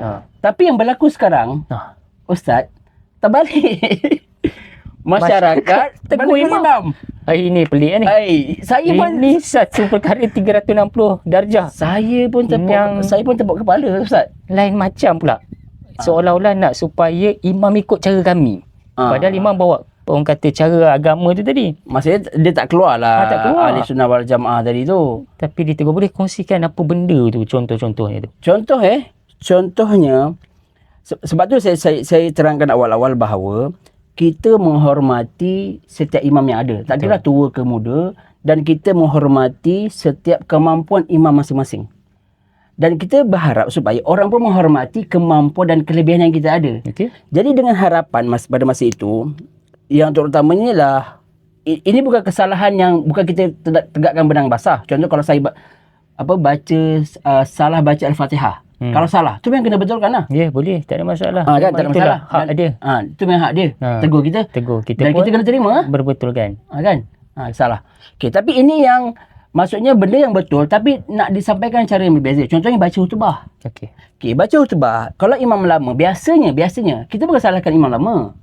Kita kata itu memang cara dia lah. Kalau dia tak boleh ubah lah. Kan? Contohnya? Ya, maksudnya kalau imam lama, dia gaya-gaya orang tua lah. Nada, intonasi. Gaya intonasi dia semua mendata je lah kan. Tapi kita bawa. Dan kita ni orang muda. Ini masyarakat kena faham. Kita orang muda. Semangat membara. Benda yang baru kita belajar. Jadi mungkin tegas sikit. Jadi macam-macam benda kita nak belajar ni. Jadi pada masa itu memang saya dapat kursus khotib. Okey.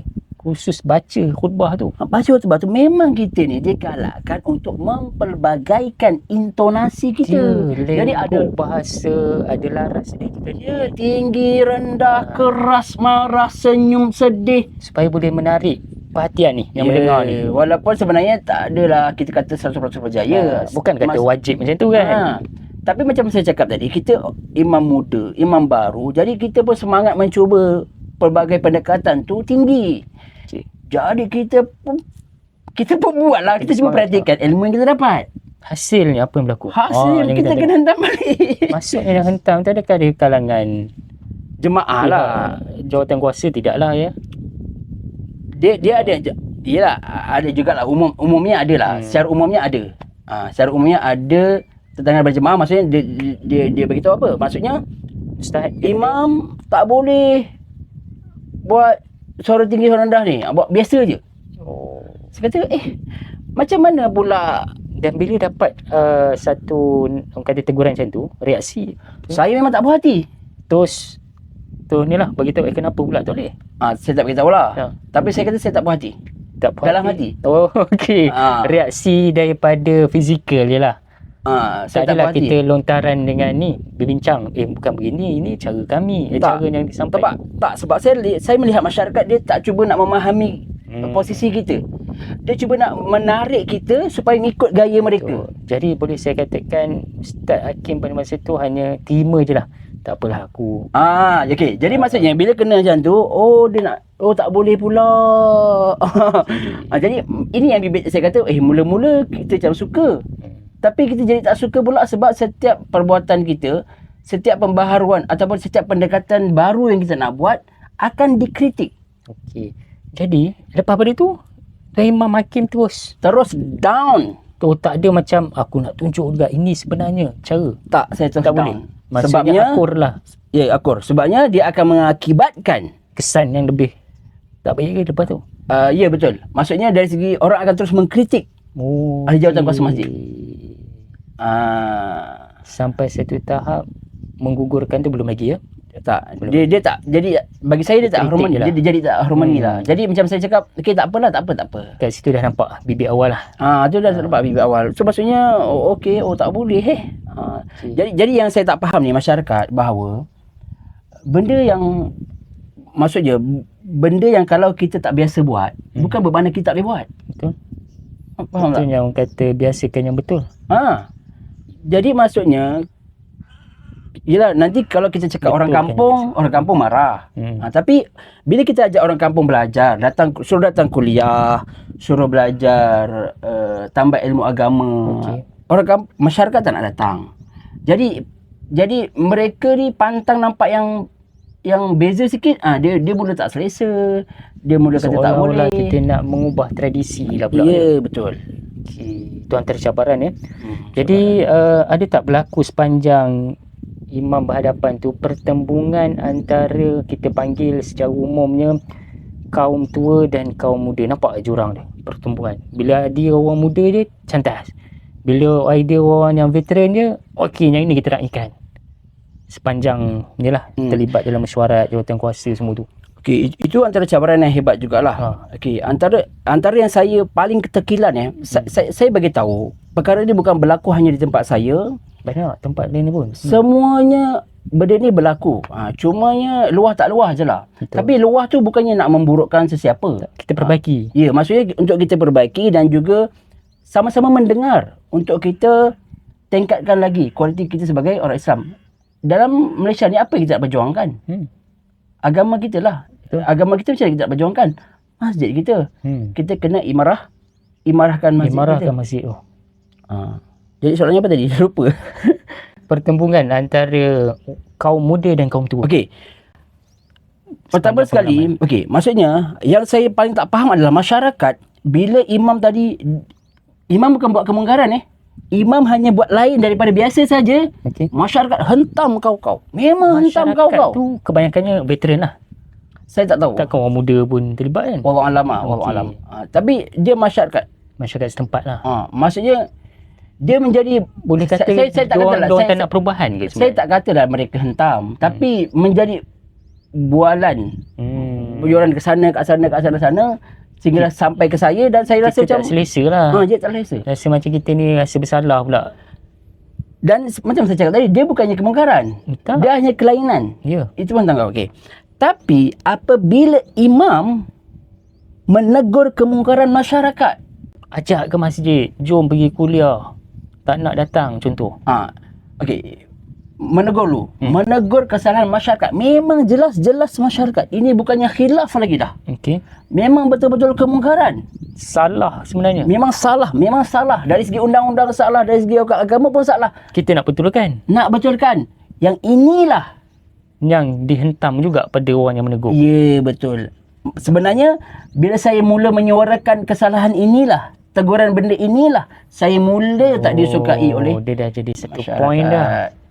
Jadi poin ni dia pegang, dah jadi satu barah. Apa juga yang dikatakan oleh si imam ni tolak. Ya, betul. Dan yang saya tak faham pula, lagi yang saya tak faham ialah apabila orang yang menegur kesalahan, yang kita tegur kesalahan tu, dia tak berhati, okeylah, fine.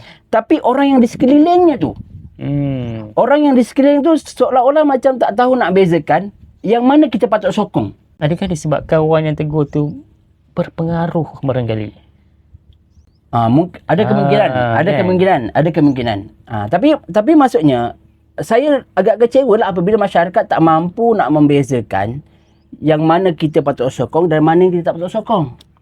Jadi maksudnya macam yang masyarakat tegur imam yang bukannya kesalahan pun, hanya perubahan, mereka pun ikut berkata-kata tentang perkara itu tanpa menyokong kita. Tapi yang itu memang benar-benar kesalahan. Mereka tak menyokong pun yang bahawa betul lah imam ni. Betul lah kata imam tu. Kenapa kita tak ikut? Itu yang kita rasa sangat-sangat kecewa. Maksudnya diorang ni masih lagi dalam keadaan bukan di tempat Tuan Imam saja. Tempat-tempat lain pun kebanyakan diorang agak tertutup. Orang kata penerimaan idea-idea baru ni rasa macam tak boleh. Kan diorang masih lagi mengekalkan tradisi yang lama. Itu yang berat tu sebenarnya. Jadi bila dah hadapi macam tu, apa yang Tuan Imam buat? Ni kita nak tahu ni sebab dah banyak tadi. Satu. Adakah kita terus buat lantak korang lah, aku buat kerja aku je? Okey. Ataupun dia tak cuba juga nak kaedah-kaedah lain tukar ke? Kita pun mencari dalil Al-Quran ke hadis ke yang boleh menguatkan usaha kita ni. Usaha kita ni. Tapi sebenarnya dia berbalik kepada pertama, bila kita ada masalah atau cabaran, kita akan sembang dengan kawan-kawan, tanya pendapat, dan ramai yang kata pendekatan saya ni mungkin keras. Mungkin. Umpama Umar Al-Khattab ni. Tak berani nak samakan Umar Al-Khattab. Tapi lebih kurang katanya pendekatan saya keras. Satu. Kemudian tak berhikmah. Maksudnya dia nak dengan caranya cara yang berhikmah, saya pun tak tahu nak cari yang macam mana. Boleh jadi. Okey, tak apalah. Saya kata saya terima teguran tu. Okey, satu. Yang kedua, bila saya terima kekurangan saya, kelemahan saya, jangan kita lupakan tentang kesalahan utama yang masyarakat buat tadi tu. Jangan lari pula. Jangan lari daripada saya menegur kesalahan tu. Yang jadi kesalahan utama sekarang, saya yang menegur tu yang menjadi kesalahan utama. Ya, betul. Yang kesalahan masyarakat buat tu dia dah jadi nombor 2. Jadi sepatutnya yang itulah kita nak ubah tadi. Ya, betul. Dia ambil yang point imam menegur tu lah. Itu salah tu. Bukan macam tu. Imam tak pandai berdakwah. Imam tak pandai tarik masyarakat. Imam keras. Imam itu. Dia tengok yang tu. Betul. Itu kita nampak kita tak tahu. Yang ni masyarakat kena faham bahawa bila kita nak menegur orang, dan kita pun tak ada pengalaman menegur orang, dan orang kata persediaan untuk menerima teguran tu pun mesti kena ada tu. Ya, betul. Jadi bila kita tegur, yalah mungkin cara saya salah, kan? Tapi tak bermakna kita tak boleh tegur. Jadi saya betulkan cara teguran saya, dan masyarakat dia kenalah terima teguran tu dan ubah. Jangan buat perkara tu lagi. Ya, betul. Kan? Yang sebaiknya. Orang tapi kata ada win-win situation lah. Keterbukaan di peringkat masyarakat dan juga penerimaan di peringkat kita sebagai pemimpin imam pun kita pun boleh juga, tak ada masalah. Jadi benda tu tak berlaku. Itulah hakikatnya. Jadi itu yang para imam dia stres. Itulah dilema yang diorang hadapi. Dilema. Jadi maksudnya saya bukan nak kata belagak. Maksudnya kalau setakat jadi imam, nak imamkan solat fardu, tak payah lantik aku. Semua orang boleh buat tu. Semua boleh buat. Tak ada masalah pun. Dan bukan kita nak belagak. Cuma kita nak bagi tahu bahawa kalaulah Allah tanya, ataupun kalau Sultan tanya, Hakim apa yang kamu buat masa jadi imam? Saya kata, saya dah buat perkara ni. 1, 2, 3. Dia ada 10 perkara. Antaranya halangan lah ya. Saya ada 10 perkara, okey. Sultan, Selangor, saya dah buat 10 perkara ni. Tapi yang perkara 5, 6 ni, saya dah buat tapi masyarakat tak terima. Maksud tu pulang pada Sultan lah, dia nak buat apa. Ataupun Allah tanya. Yang ni lagi satu orang ingat ni. Contoh bila saya tegur kesalahan seseorang, dan orang tu dia abaikan teguran saya tu. Dia buat tak tahu je. Dia buat tak tahu je. So dia ingat dia macam buat apa ikut kata-kata dia, rantak kau lah kan. So maksudnya dia dah menang kan. Tapi karut mula. Tapi sebenarnya dia tak tahu bahawa kita nak lepaskan soalan daripada Allah je. Kita dah lepas tanggungjawab kita dah. Kita dah sampaikan. Okey. Nanti Allah akan tanya, Hakim, kenapa kamu tak tegur orang yang buat kesalahan ni? Saya dah tegur ya Allah. Mereka yang tak ikut. Jadi kita nak lepaskan perkara itu je. Kita nak lepaskan perkara itu je. Okey, alhamdulillah, panjang lebar tu paling kata itulah. Kita faham itulah luahan isi hati seorang imam. Tak tahulah, saya rasa tak sesuai untuk di-post. Jangan. Ini kita kena bagi tahu. Umum kan? Umum je. Dan benda ni saya dengar sendiri luahan daripada imam-imam di masjid-masjid tempat yang saya pernah sampaikan kuliah, dan ada dekat sembang apa perubahan-perubahan ni kadang-kadang diorang nak buat agak tersekat seperti mana yang disampaikan tadi lah. Memang betul. Sebab tu perlunya keterbukaan kedua-dua belah pihak lah. Masyarakat ni penting sekali. Yang nak berubahnya, yang nak ditarik adalah masyarakat ni tadi. Jadi, saya nak tambah. Jadi antara masyarakat tu yang perlu diubah ialah, sambil saya melihat alam sekitar sikit. Masyarakat tu yang perlu diubah ialah orang yang menggerakkan masjid tu. Para pemimpinnya, para pegawainya, para AJK-nya, kita kena kata sepakat lah. Maksudnya, saya boleh bayangkan dia macam pilihan raya jugalah Ustaz. Okey. So maksudnya setiap orang ada idea dia. Kan? Setiap orang ada idea dia. Jadi masa dia dilantik tu, tak apalah, kita serahkan 1% untuk dia melaksanakan idea dia. Okey. Pertembungan tu bukan hanya berlaku dari segi hukuman halal haram boleh ke tak boleh, tapi dari segi baik ke tak baik lah. Kan? Betul. Jadi dari segi baik tak baik, dari segi yang bukan hukum halal haram ni, maksudnya kita serahkan perkara itu kepada orang yang ditugaskan. Contoh, saya pegang saya jadi imam, dan pada masa sama saya jadi juga pegang Biro Dakwah dan juga Pendidikan. Jadi Biro Pendidikan Dakwah ni, saya fokus biro ni je lah. Yang lain saya tak usik. Biro lain saya tak usik sebab saya serahkan kepada orang setiap biro masing-masing. Walaupun saya ada idea tentang biro orang lain. Sebabnya kita nak elakkan bergaduh tadi tu. Jadi kita hormat, kita akur, itu pendapat dia. Dan dia pendapat pegang jawatan tu, jadi kita raihkan. Tak apalah, engkau bila kau ada masalah dalam biro kau, tak apalah, kau selesaikan dan kita terima keputusan kau. Tapi yang berlaku ni, kita terima dia punya kuasa. Kekurangan yang dia buat tu tak apalah, kita tak ada masalah. Tapi mereka pula tak terima kita punya keputusan tu. Sepatutnya tempat kita. Ini bahagian kita ni. Kita. Biro kita, Biro Dakwah Pendidikan, dan sepatutnya biarlah kita yang menentukan tu tadi. Keputusan akhir tu. Tapi mereka tak boleh terima juga. Ini yang masalah ni. Dilalui Alhamdulillah. Ini tak tahu, aku rasa benar-benar barang ni. Ni kalau aku tunjuk isteri aku ni, dia tak lepas. Tak apa, it's okay. Ini sebagai satu, inilah kita nampak view dia tadi. Jadi orang yang dengar, mungkin lepas pada ni boleh buka minda, buka orang kata hati dan juga perasaan kita untuk saling terimalah antara satu sama lain. Barulah boleh institusi masjid tu bergerak dengan lebih aktif lagi lepas ni. Betul. Baik, kita masuk kepada era perubahan. Tadi kekangan cabaran game. Sekarang kita dah masuk era perubahan.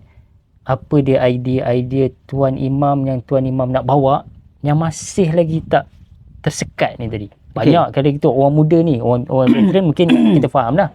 Yang muda ni, dia pengalaman nak bawa ni tapi sekat je. Dia antara perkara pertama yang paling kita nak ubah adalah apabila kita putuskan sesuatu keputusan dalam mesyuarat, kita kena ikut keputusan mesyuarat tu.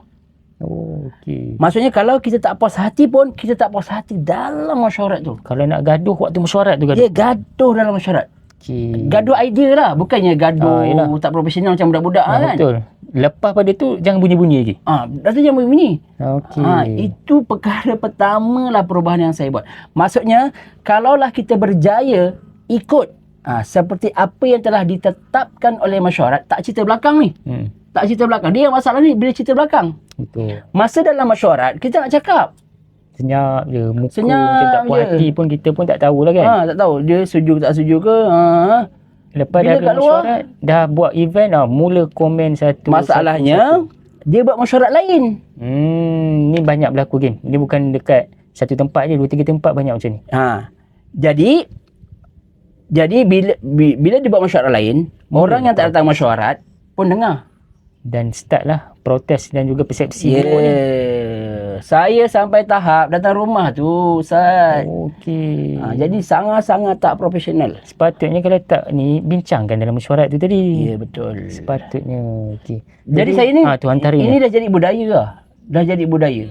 setakat ni idea-idea pembaruan tu ada tak yang diterima tu, Imam?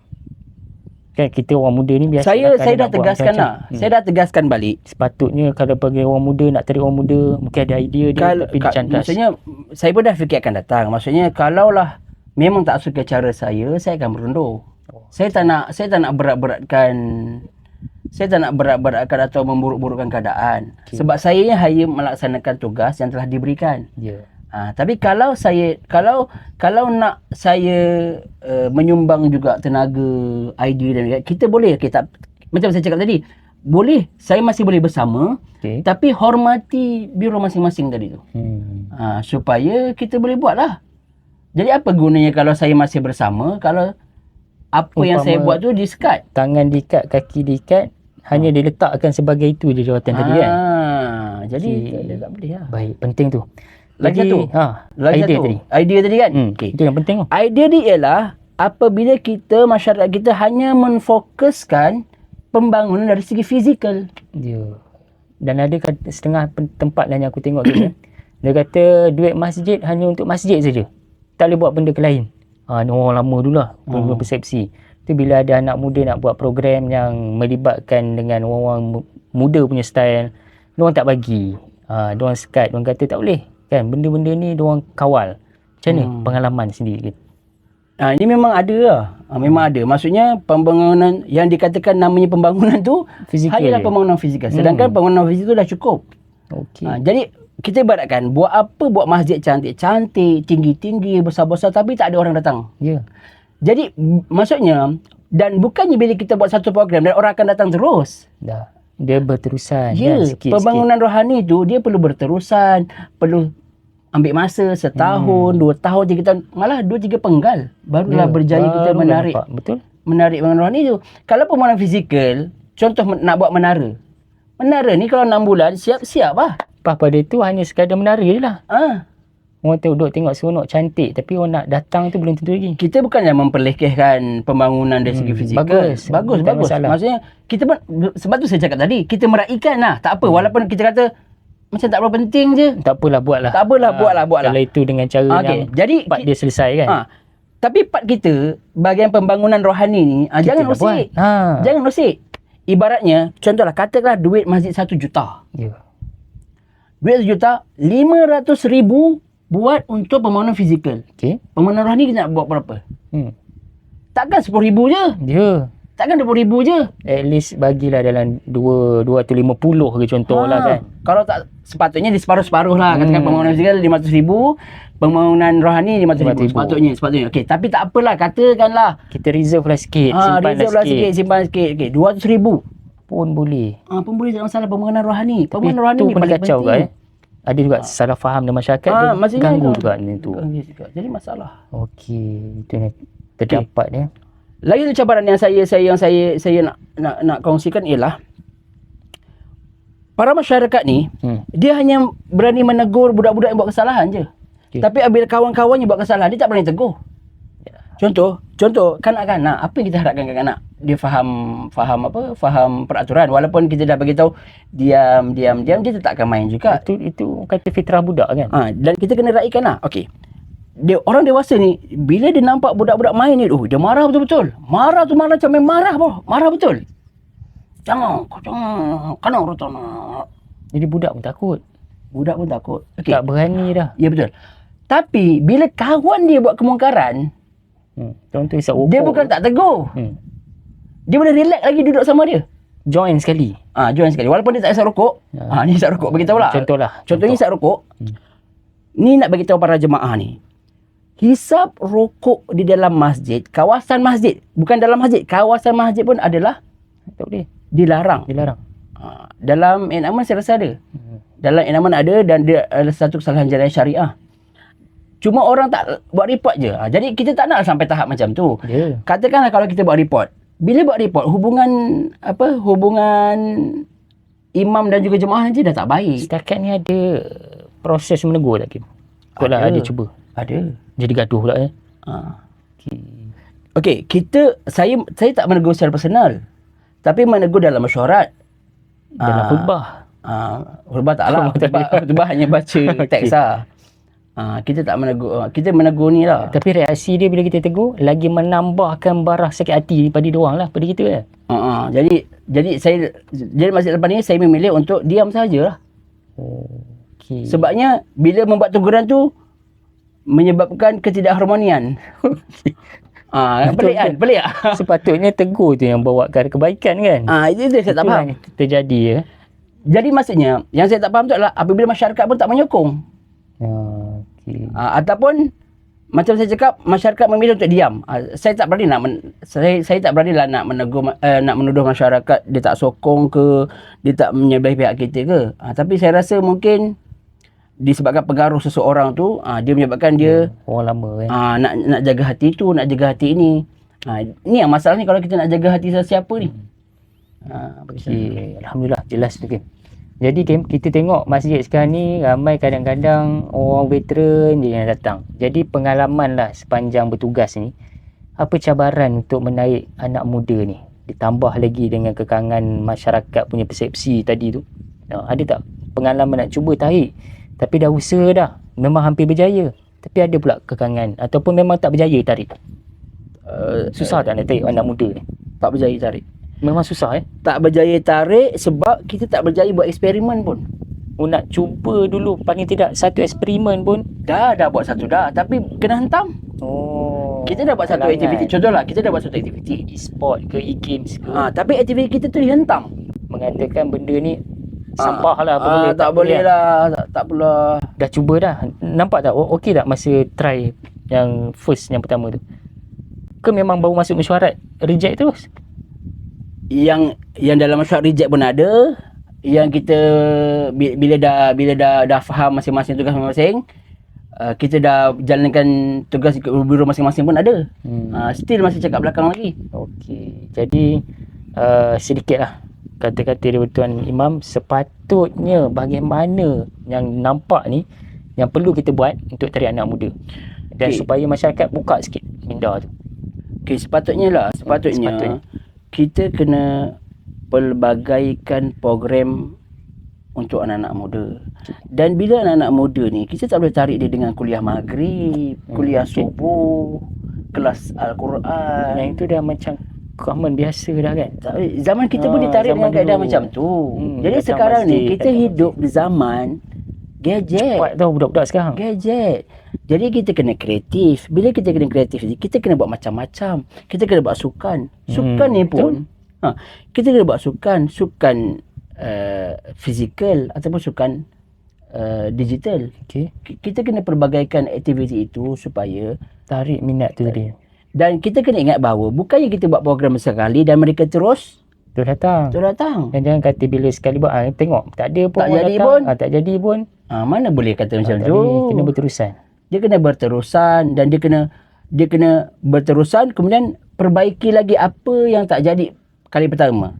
Kemudian perbaiki kali kedua. Kali kedua apa lagi yang masih ada kelemahan, kena betulkan.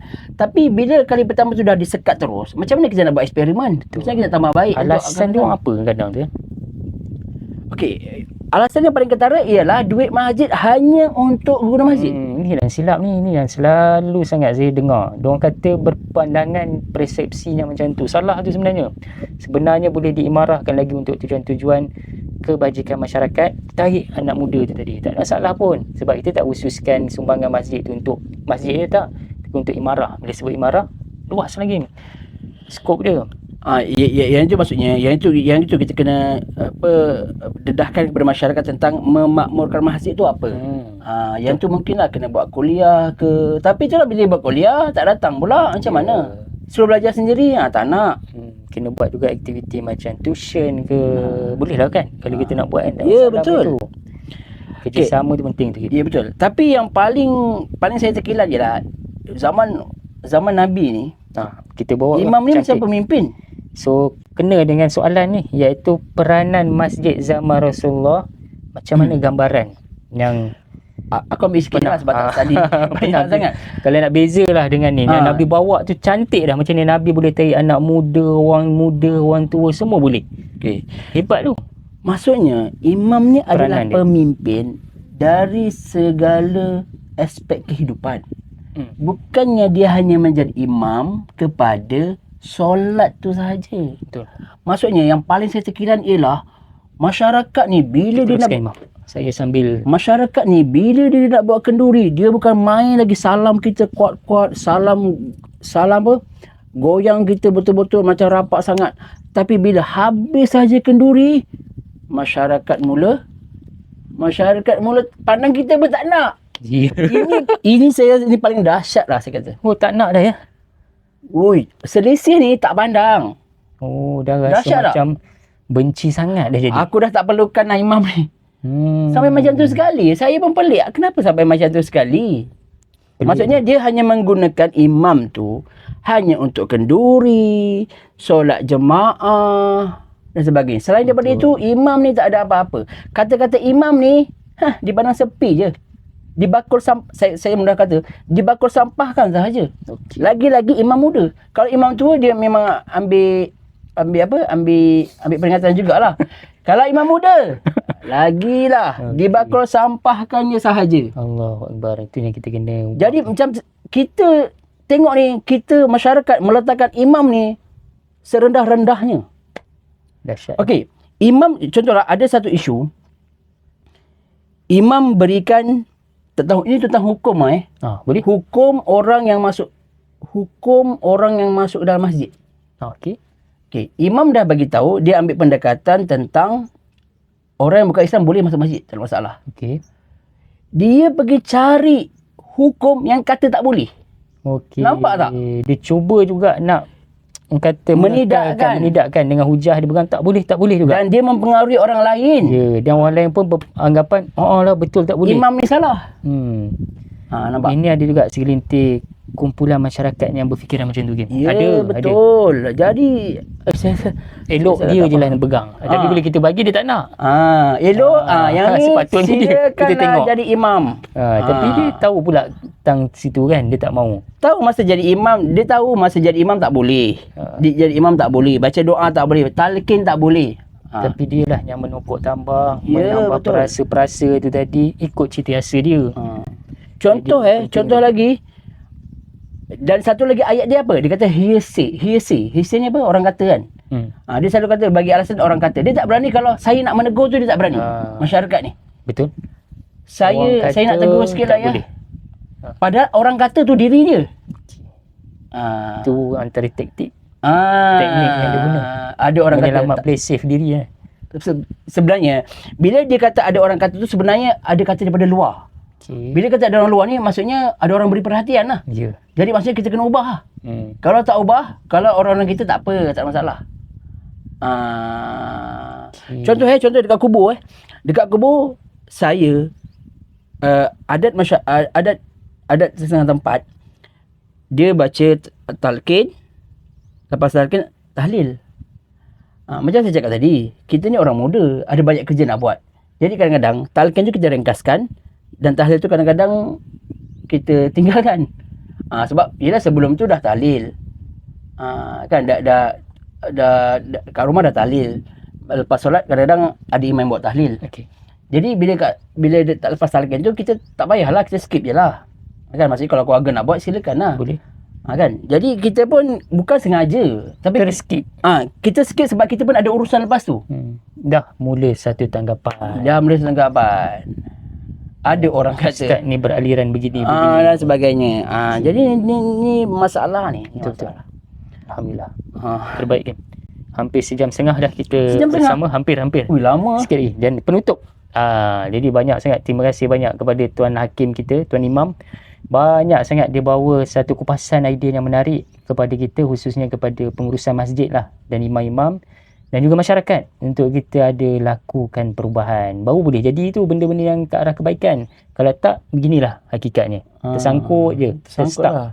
Baik, nasihat dan harapan terhadap pengurusan masjid yang masih lagi berfikiran jumut lah, orang panggil tertutup dan tempurung tadi, sempit, supaya adalah terbuka tu tadi, Kim. Sedikit saranan dan harapan. Harapan saya ialah saya macam, saya tak boleh nak kata tawar hati, Sebab kalau saya kata tawar hati, kita dah macam tak ada perjuangan dakwah dah. Maksudnya kita dah tak cabaran dia. Kita dah tak pergi turun ke medan jihad Palestin. Kita dah tak berjuang dekat dalam politik. Sumbangan duit pun mungkin sakat berapa puluh ringgit sumbang kan. Jadi apa khidmat ni? Jadi apa perjuangan kita? Perkara ni lah. Jadi tapi tak apalah. Maksud saya, kalau selagi yang paling penting saya rasa lah, paling penting ialah kita menghormati di antara satu sama lain. Itu paling penting. Orang muda hormati orang tua, orang tua hormati orang muda.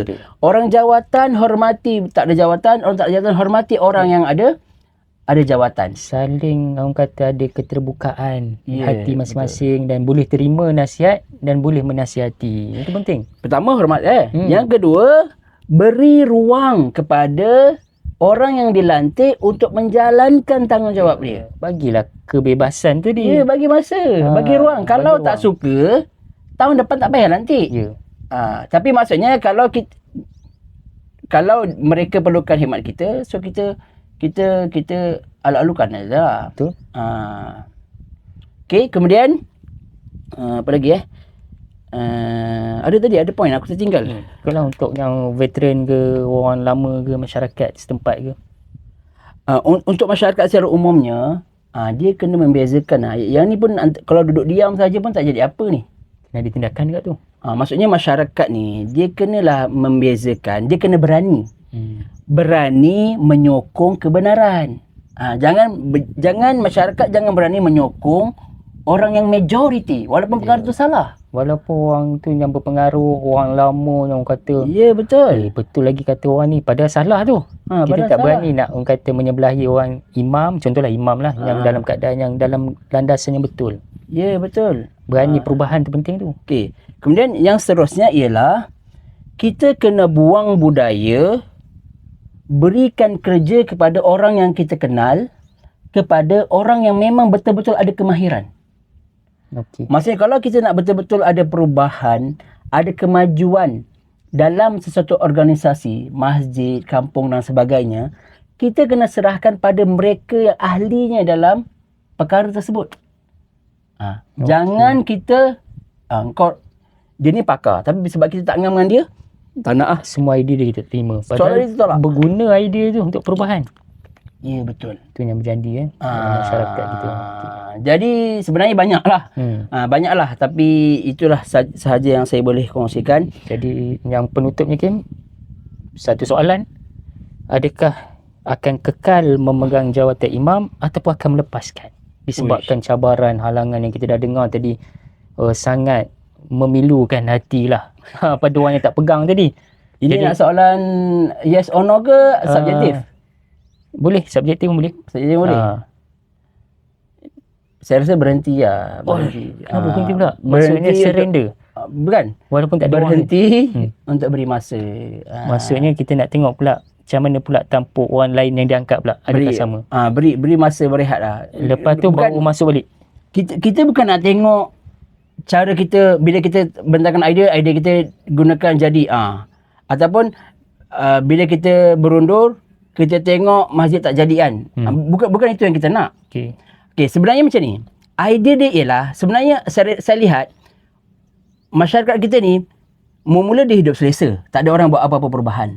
Tapi bila ada orang mula buat perubahan, dia mula rasa terancam. Terasa dah. Okey. Bila dia mula rasa terancam, dan dia rasa dia nak buat perubahan tu ikut cara dia kan. Dia tak suka pula orang yang baru tadi buat perubahan. Jadi tugas saya tu hanyalah untuk memberikan ancaman sahaja kepada dia, supaya orang yang ada kuasa, orang yang ada duit tadi, dia boleh buat perubahan seterusnya. Paling kurang matlamat akhir saya itulah. Baik, insya-Allah. Jadi kita tetap mendoakan supaya Ustaz Hakim kita kekal stay dengan pegang jawatan tersebut. Ini harapan kami lah, bersama dengan ribuan yang menonton ni, supaya mendoakan kekuatan.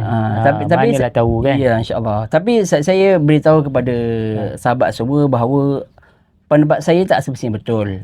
Tapi ni apa yang saya lalui, apa yang saya rasa boleh betulkan daripada pandangan saya. Kita perbaiki dan mungkin ada lagi idea-idea yang silakan lebih baik lebih baik daripada ini. Dan kita pun dah cari dekat internet dan masih kurang orang yang membincangkan ataupun mengapungkan idea ni. Rasanya belum ada lagi pun secara orang kata eksklusif. Jadi itu yang kita bawakan oleh orang sendiri. Kadang-kadang orang boleh sebut orang tu tak jadi imam. Orang tu sebut tapi orang tu bukan boleh komen je ya. Komen je. Tapi ni yang realiti, dialah jawatan kuasa pemuda, dialah tuan imam dan dialah harapan bangsa.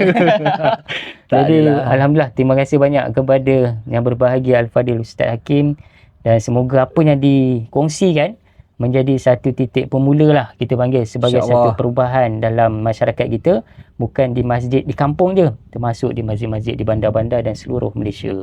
Kita nak bukan apa, nak jadi satu masjid tempat orang muda, kanak-kanak, orang tua semua pakat seronok datang. Betul. Kita buat aktiviti pun semua dapat buat aktiviti dengan seronok. Itu harapan kita lagi. Okey, jadi saya mohon maaf kepada sahabat semua kalau ada tertinggi suara ke, terkasar bahasa ke, ada perkara yang tak sesuai. Itu datang daripada emosi saya. Orang muda yang membara-bara ni dia lain macam, ataupun mungkin dia bias lah, dia macam saya mesti bias kepada diri saya kan. Dan mungkin lepas ni kita bawa dua imam muda, imam veteran, bawa dia simbang, terpulang lah. Tapi yang penting ini sisi daripada apa yang kita lalui. Dan ini hakikatnya. Tapi paling penting ialah jadi imam terus ke tak terus ke tu tak tahu lagi, bergantung kepada sesuatu keadaan. Mendoakan Dakkas insya-Allah akan berterus. Insya-Allah kalau selagi ada nyawa, insya-Allah kita akan berterus berdakwah di Dakkas lah. Betul. InsyaAllah Ustaz. Alhamdulillah, terbaik. Sedia untuk bersama-sama Dakkas? Akan sentiasa, walaupun rehat sekejap, tapi pasti akan ada perisian-perisian tu memang kami akan kongsikan juga. Dan juga ini antara rekod sejarah paling panjang, sepanjang 13 episod. Ini hampir 1 jam 30 minit. Ada. Hasil daripada kupasan-kupasan yang sangat hebat. Ada yang sebelum ni? Ada. 2 jam. 2 jam dengan siapa tu? Yang kanser tu. Tuan Fairuz. Alhamdulillah. Ini rekod kedua. Rekod kedua lah. Tapi yang ini lebih kepada kalau kita berdua lah. Kali pertama. Itu dengan tetamu luar tadi kan.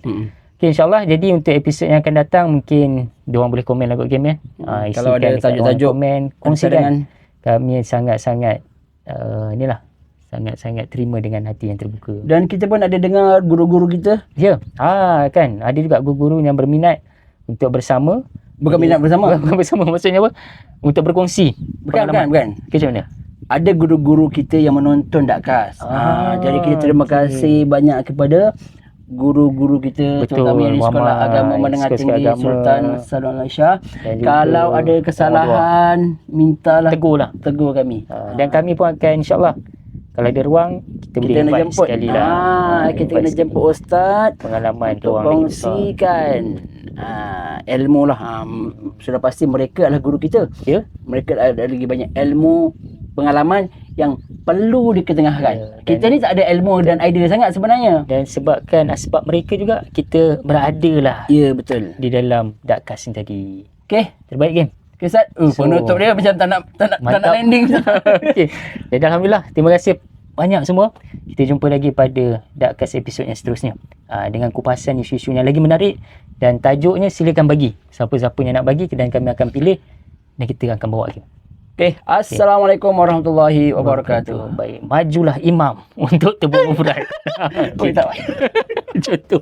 Okey.